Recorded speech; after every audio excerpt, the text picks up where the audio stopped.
Reinvente-se. Lei 25. Recrie a si mesmo forjando uma nova identidade que chame a atenção e desperte o interesse da sua plateia.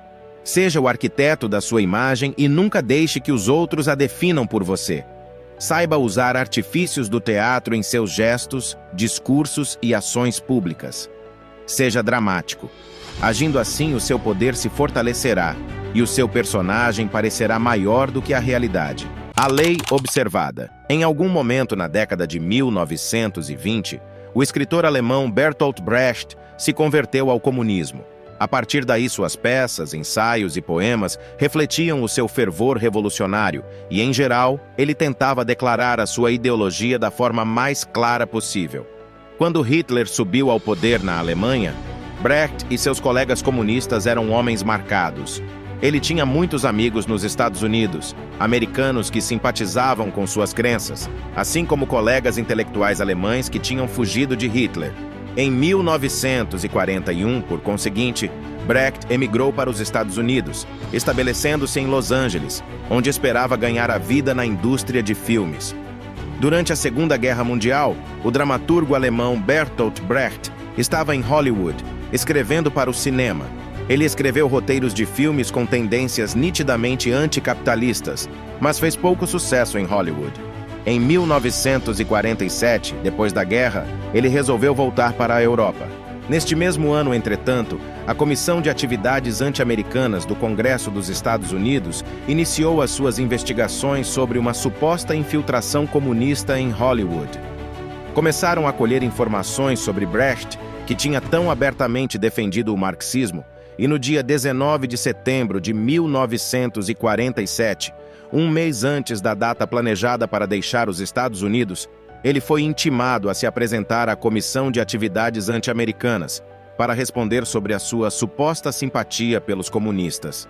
Além de Brecht, vários outros roteiristas, produtores e diretores também foram chamados para depor, e o grupo ficou conhecido como os 19 de Hollywood.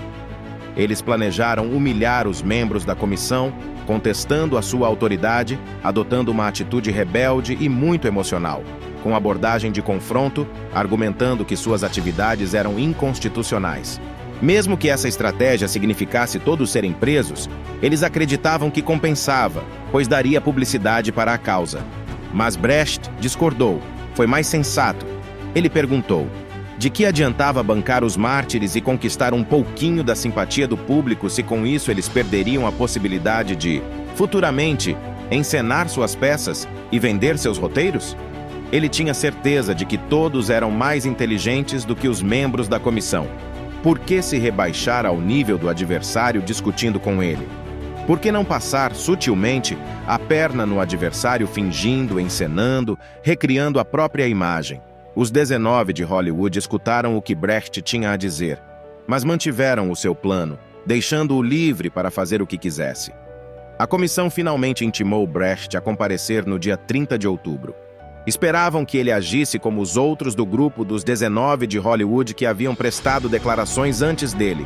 Discutir, recusar-se a responder, desafiar o direito da comissão de realizar a sua auditoria e até gritar e vociferar insultos. Mas, para sua surpresa, Brecht foi a própria imagem da sociabilidade. Ele ensaiou cuidadosamente as suas respostas, recriou a sua imagem de modo astuto e muito inteligente. Estava de terno, coisa rara, fumou um charuto, pois tinha ouvido dizer que o presidente da comissão era apaixonado por charutos. Respondeu com educação às perguntas que lhe fizeram, encenou e encantou as autoridades. Ele distraiu a comissão com respostas bem arquitetadas, mas ambíguas, engraçadas e com duplo sentido. Ao contrário das outras testemunhas, Brecht respondeu quando lhe perguntaram se pertencia ao Partido Comunista. Não era membro, disse o que era verdade. Alguém da comissão lhe perguntou: é verdade que o senhor escreveu várias peças revolucionárias? Brecht tinha escrito muitas peças com claras mensagens comunistas, mas ele respondeu: eu escrevi vários poemas, canções e peças na luta contra Hitler, e, é claro, fui contra a derrubada do seu governo. Esta declaração passou incontestada. O inglês de Brecht era mais do que suficiente, mas ele usou um intérprete durante todo o depoimento, tática que lhe permitiu fazer jogos de palavras sutis. Se os membros da comissão viam tendências comunistas em versos das edições inglesas de seus poemas, ele os repetia em alemão para o intérprete que depois os retraduzia, e de certa forma, eles surgiam inofensivos. Num determinado momento, um dos participantes da comissão leu em voz alta um dos poemas revolucionários de Brecht, na sua versão inglesa, e perguntou se era dele. Não, ele respondeu. Eu escrevi um poema em alemão que é muito diferente disso aí. As respostas evasivas do autor deixaram a comissão frustrada, mas seus modos gentis e a forma como ele encenou, reconhecendo a autoridade deles, impossibilitou que ficassem zangados com ele. Com 1 hora só de interrogatório, a comissão se deu por satisfeita. Muito obrigado, disse o presidente. Você é um bom exemplo para as outras testemunhas. Em vez de um discurso irado e franco, Brecht os atordoou com uma produção encenada. Além de o deixarem livre, ofereceram-lhe ajuda, caso surgisse algum problema com os funcionários da imigração, que talvez tivessem as suas próprias razões para detê-lo. No dia seguinte, Brecht deixou os Estados Unidos para sempre.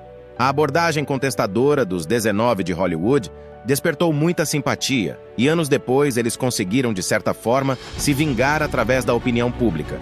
Mas também foram para a lista negra das produções cinematográficas e perderam muitos anos preciosos de trabalho lucrativo.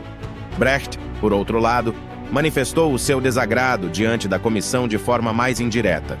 Recriou a própria imagem, encenou, encantou, mas não mudou as suas crenças nem comprometeu seus valores. Durante o seu breve depoimento, foi ele que se manteve na posição mais vantajosa. Encenando o tempo todo, ele confundia a comissão com respostas vagas, mentiras que ninguém contestava porque estavam envoltas em enigmas e jogos de palavras. Ao recriar a própria imagem, durante o depoimento, ele zombou sutilmente da comissão e da sua autoridade, encenando uma pseudo-adequação aos termos. No final, ele continuou livre para escrever seus textos revolucionários, em vez de ficar preso ou detido nos Estados Unidos. Entenda, a personalidade que lhe parece inata não é necessariamente você. Além das características herdadas, seus pais, amigos e colegas ajudaram a moldá-la. Não deixe mais que os outros tenham essa capacidade de limitar e moldar a sua imagem. Assuma a tarefa poderosa de recriar a sua imagem, tendo o controle do processo. Esculpir você mesmo em um bloco de argila deve ser uma das tarefas mais importantes e agradáveis da sua vida. Faz de você basicamente um artista criando a si próprio. Recrie-se como um personagem de poder, aprenda a representar muitos papéis, a ser aquilo que a ocasião exige. Adapte a sua máscara à situação, tenha múltiplas faces. Otto von Bismarck era excelente neste jogo. Com os liberais ele era liberal, com os agressivos ele era agressivo. Ninguém conseguia agarrá-lo, e o que não se agarra não se consome. Ele encenava como queria. Se você gostou deste vídeo, deixe seu comentário abaixo. Irá nos ajudar muito para continuarmos produzindo mais conteúdo. E para não perder vídeos como este, se inscreva no canal.